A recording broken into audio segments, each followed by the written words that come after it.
Bom dia a todas e a todos. Saudar, então, a Ilana, que já se retirou, como tinha, anunciado, mas quero deixar aqui um abraço para ela. Saudar também o Rodrigo, diretor de Secretaria de Gestão de Pessoas, as colegas de mesa, a Roberta, que é mediadora, a Roberta, consultora, Maria da Conceição.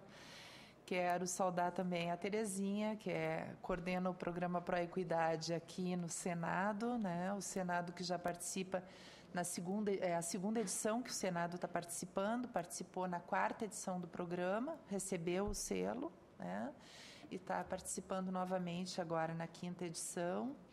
Isso para nós é um motivo de muita satisfação. Quero apresentar o Breno, que está me acompanhando, o Breno que faz parte da equipe, que também acompanha todos os trabalhos do programa Proequidade, Gênero e Raça. Falar então só brevemente sobre o programa, para quem não conhece, ele é um programa da Secretaria de Política para as Mulheres, que tem o apoio da CEPIR, da ONU Mulheres e da OIT. E o programa ele é voltado para organizações, empresas públicas e privadas, instituições e de médio e grande porte, isso é importante também ressaltar. Atualmente nós estamos na 5ª edição do programa, contamos com a participação de 83 organizações. E o programa visa justamente discutir todas essas questões organizacionais da empresa. Então, ele também trabalha a inserção das mulheres no mercado de trabalho, a inserção, a permanência e a ascensão, através de dimensões. Ao participar do programa, a empresa, a organização, ela preenche uma ficha perfil, fazendo uma espécie de diagnóstico da organização, com o número de funcionários e funcionárias, com toda a questão racial, com alguns dados, algumas informações sobre as questões salariais, onde é que se encontram as mulheres, quais os níveis de salário em que estão homens e mulheres. E, a partir desse diagnóstico, a partir desse levantamento, ela elabora o seu plano de ação. O plano de ação é composto por 8 dimensões, que envolve a capacitação, envolve... Não, calma aí, que eu perdi a primeira. Envolve capacitação, envolve saúde e segurança, envolve benefícios, enfrentamento ao assédio moral, assédio sexual, discriminação, mas também essa parte toda da contratação, que era essa primeira que eu ia falar, quando tu trabalha a contratação, a elaboração de editais, a forma como são chamados, como são anunciados os concursos, que não são concursos voltados só para homens, mas também para mulheres, então a linguagem inclusiva, isso tudo são formas de tu enfrentar essa discriminação, essas barreiras e trabalhar a inclusão das mulheres no mercado de trabalho. Então, como eu disse antes, estamos na 5ª edição, o Senado participou na 4ª edição, recebeu o selo e agora é novamente participante e vamos ver até o final do ano como é que se conduz toda essa questão, que ao final deste ano, é que serão divulgadas as organizações que receberão o selo. Então, a convite da Terezinha, eu vim hoje aqui para falar um pouco sobre assédio moral, assédio sexual e discriminação nos espaços de trabalho. Como nós não tínhamos conversado antes, algumas coisas talvez vão ficar repetidas, obviamente, mas isso acho que só reforça que a fala é a mesma e é o que acontece nos espaços. Pode passar. Coloquei inicialmente, então, uma descrição do assédio moral, todo tipo de ação, gesto ou palavra que atinja pela repetição a autoestima e segurança de um indivíduo, fazendo duvidar de si e de sua competência, implicando em dano ao ambiente de trabalho, à evolução profissional ou à estabilidade física, emocional e funcional do trabalhador ou trabalhadora. Então, o que as colegas já tinham dito antes, é uma ação repetida, sistemática, que faz com que o indivíduo comece a duvidar da sua competência, comece a se sentir inseguro com relação ao seu trabalho, com relação aos seus colegas, e isso vai gerando no ambiente um desconforto, porque vai gerando um isolamento desse indivíduo, Os próprios colegas também começam a provocar um assédio, né? Reforçam esse assédio que o trabalhador, a trabalhadora está sentindo, e isso gera um ambiente ruim, um ambiente muitas vezes com baixa produtividade, com baixa capacidade de criatividade, e no próprio trabalhador ou trabalhadora gera essa instabilidade física, emocional, e também gerando uma série de doenças, né, que levam muitas vezes ao absenteísmo, que levam uma série de questões. Pode passar. A vítima acaba sendo isolada do grupo de trabalho, sem explicações, passa a ser desacreditada e hostilizada no seu local de trabalho.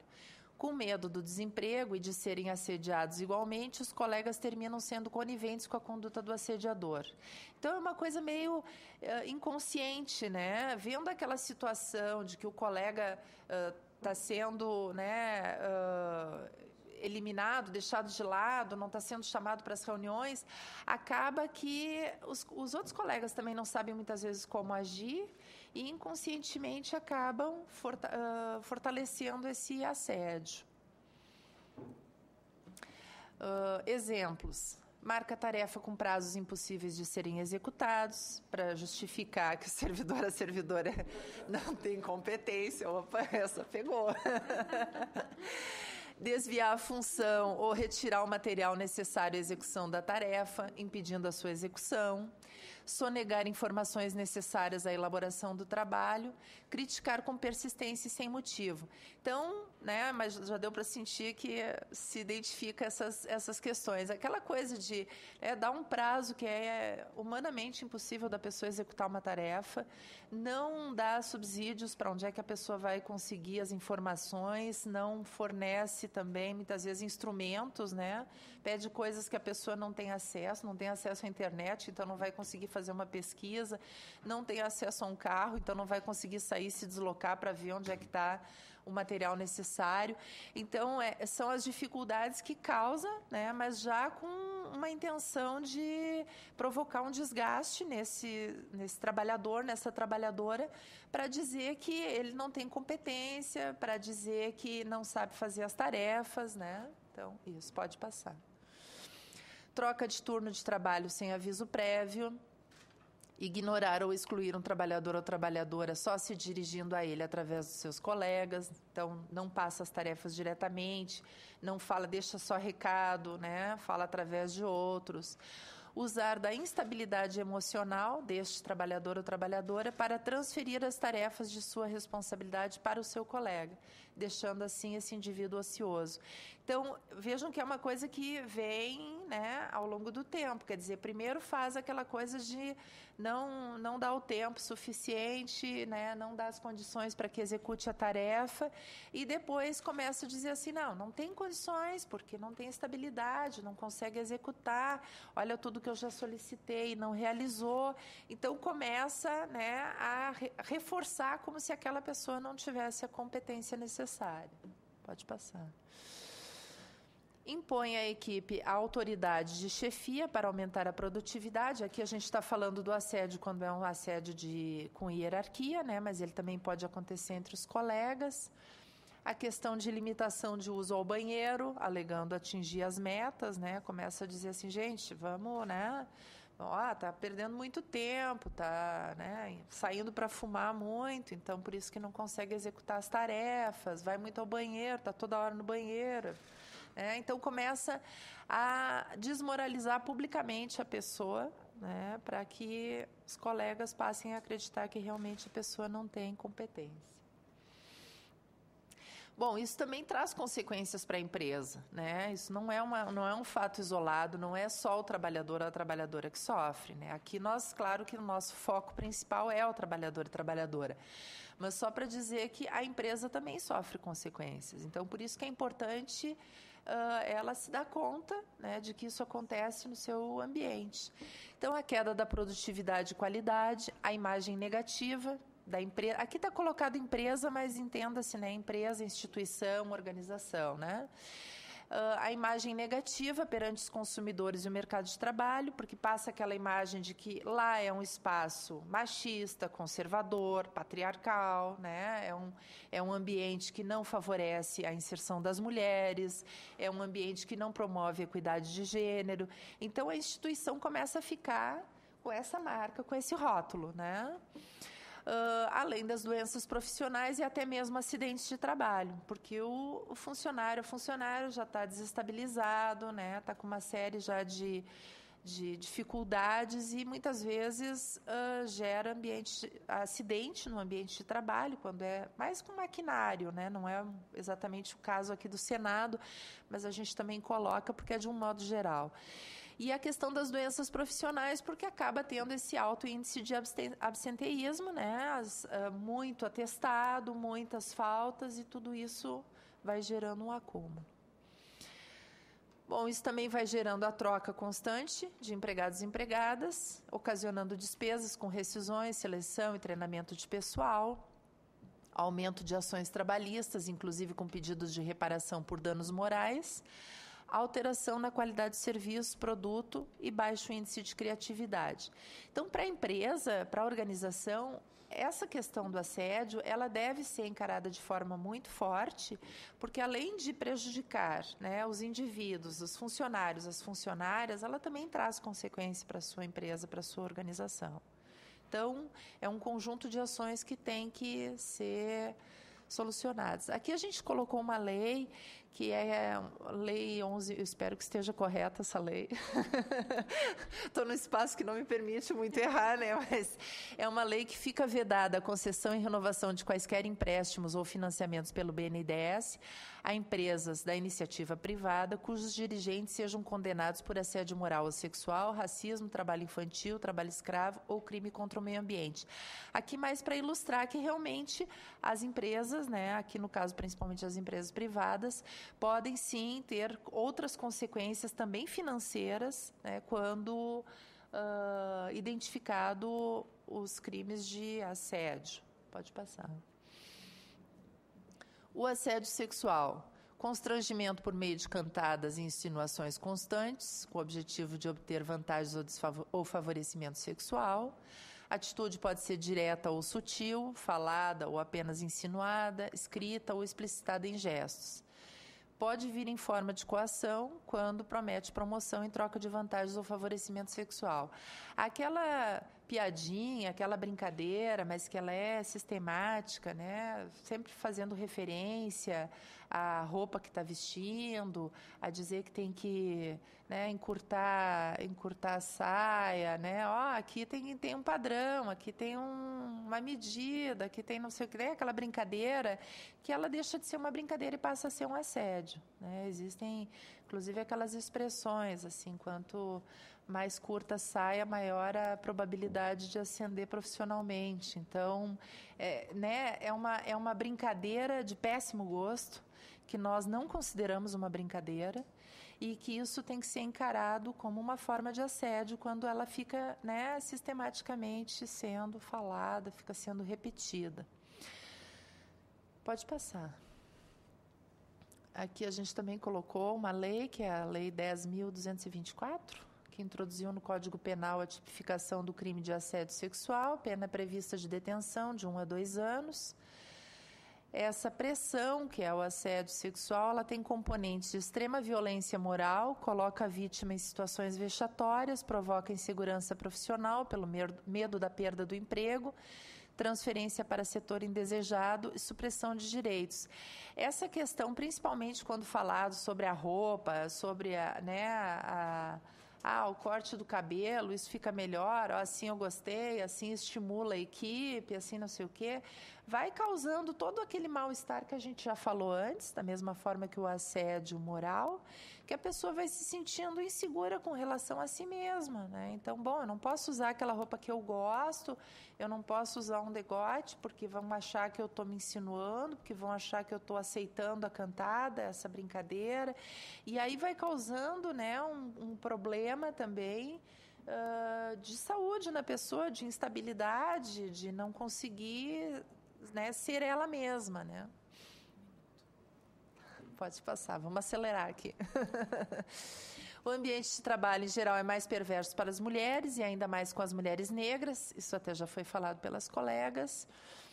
Em alguns casos, a discriminação se dá na procura pelo emprego, a partir da análise de fotos no currículo. Não é raro que as mulheres com filhos sejam reprovadas em entrevistas por considerar que darão prioridade à família em caso de doença.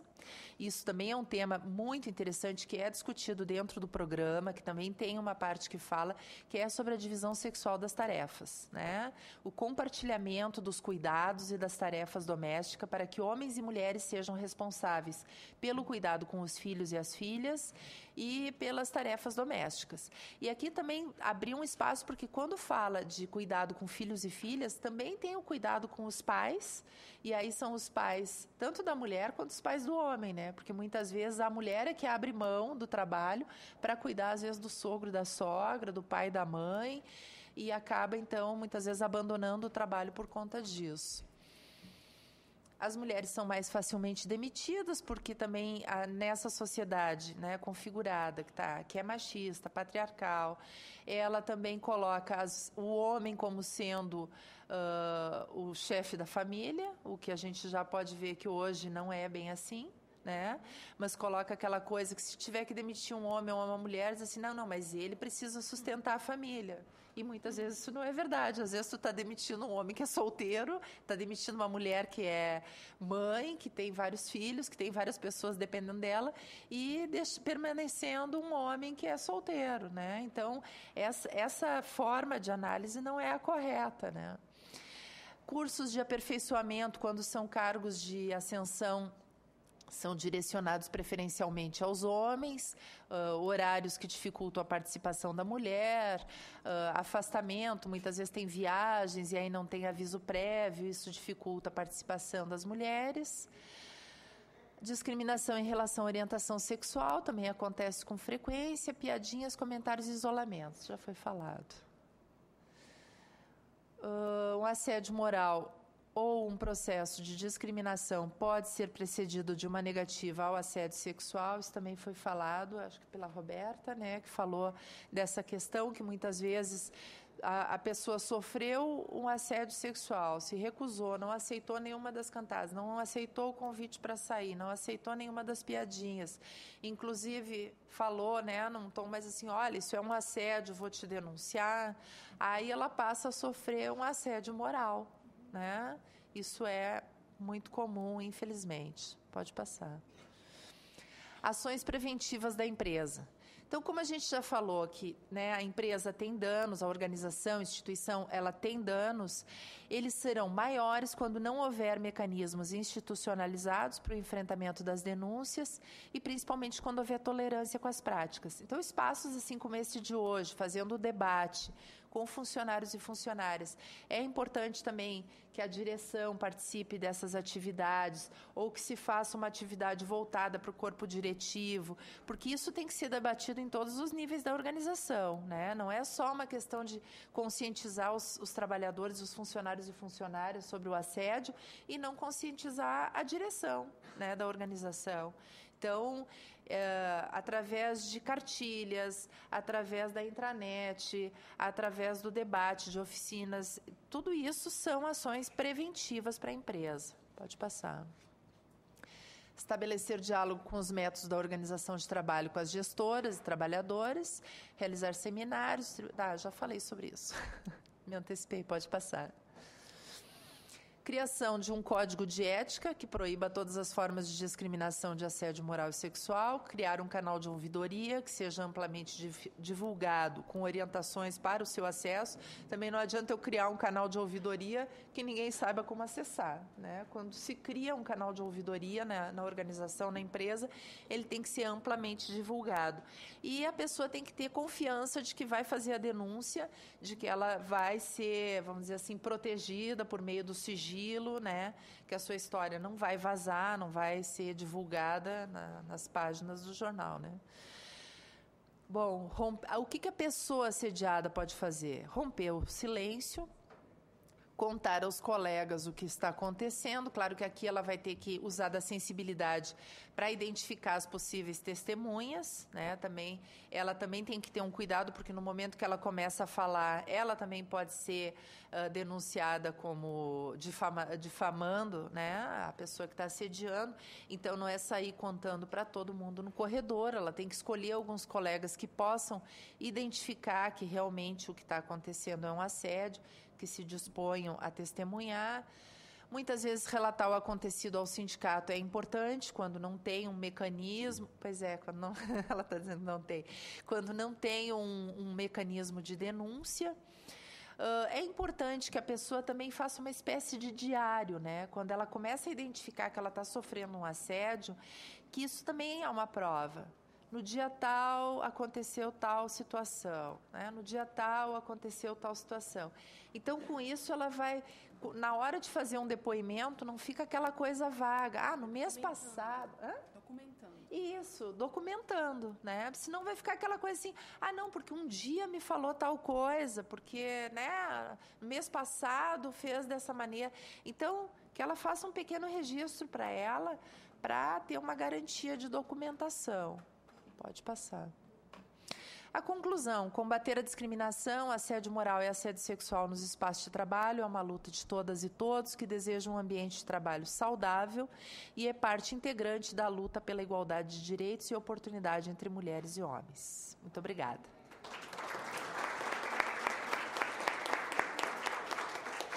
Muito importante dizer, que eu estava esquecendo, olhei aqui a anotação, a organização que tiver uma denúncia não apurada, ela não recebe o selo no final, mesmo que ela tenha executado as outras ações.